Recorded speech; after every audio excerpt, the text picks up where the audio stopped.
σπίτι του τρόμου.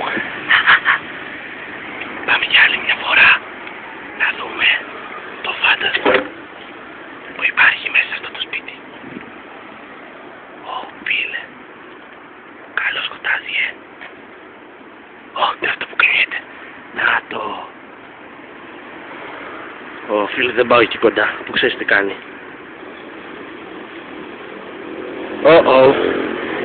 Είναι πραγματικό φάντασμα. Χάθηκε. Όχι ρε φίλε. Τι. Τώρα που εξαφανίστηκε.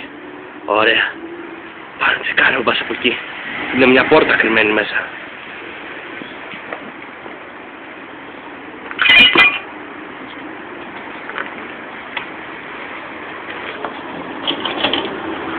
Κλείδα. Γυρνάω πίσω. Δεν παίζει. Θα φύγω. Μα αυτή την πόρτα την είχα αφήσει κλειστή. Παγάει μου.